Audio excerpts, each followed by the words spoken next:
This is a discussion with Joshua Pearce introducing his body of work. Can you start by giving a brief introduction to your work?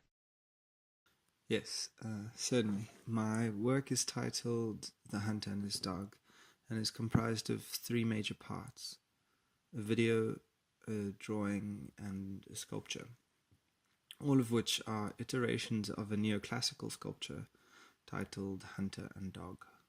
Tell me more about this sculpture. The sculpture was by John Gibson. It was made in 1838. I have access to a high-quality digital scan of it, which I accessed on a website called 3dscans.com. It's supposed to act as a proxy for me or my identity, and so I'm deconstructing this digital object on my behalf. It could be considered a virtual unpacking of my person. Why have you chosen this sculpture? So there are physical similarities. I have curly hair and a similar physique. It's white. I'm also white, both literally and ideologically. It's a neoclassical sculpture situated in a period which found the vitiation and whitewashing of Greek sculpture and culture fundamental. How so? Well, consider how Greek sculpture is generally thought of as pristine white marble.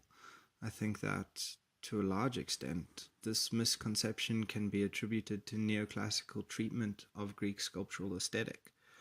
While British archaeologists bleached the original sculptures of their colored pigment using corrosive chemicals, it was the whiteness of neoclassical sculpture that imposed itself on the consciousness of so many. Gibson's sculpture was made at the back end of the Enlightenment and fell into a narrative which elevated Eurocentric whiteness, an identity that has been and still is privileged.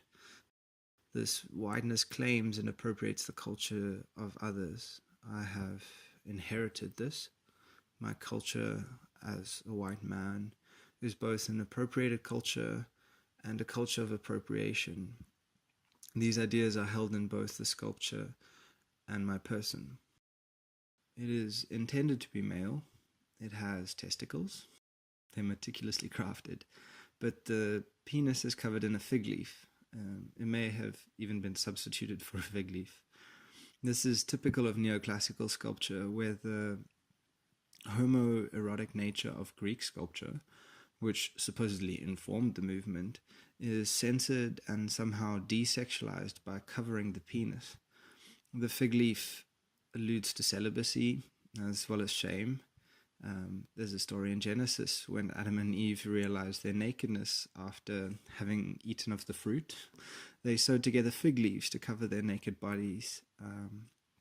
This is significant to me because of my Christian upbringing, which encouraged sexual prudence that was informed in part by the ideas conceived or popularized during the Enlightenment. It brought with it a self-imposed celibacy, these ideas, that upbringing, as well as shame around sexual desire, particularly homosexual desire. Also, the characterization of the man as a hunter speaks to aspects of performed masculinity, such as violence and dominance.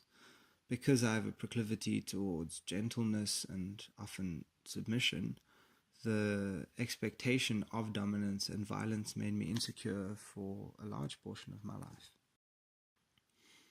All these elements associated with my identity are engaged with, hopefully in some way, by the materialization of this project. Very interesting. We will discuss the ways in which your work responds to and picks apart these aspects of your identity in later videos. For now, could you tell us why you have chosen to compose your work of 3 parts? Yes. Each of these elements represent a part of the triune nature of man. It references a theology that describes a person as a being comprised of spirit, a soul, and a body. The video piece is the spirit, the drawing is the soul, and the sculpture is the body. The idea of self and personhood is such a rich terrain that I found it necessary to impose some sort of restriction on myself. Seeing as this framework, that of the triune nature, informed my realization of self in the past, it made sense to use it to interrogate my emergent identity. See, I emerge as a white, Christian, cisgender, heterosexual male, and I want to be none of these things.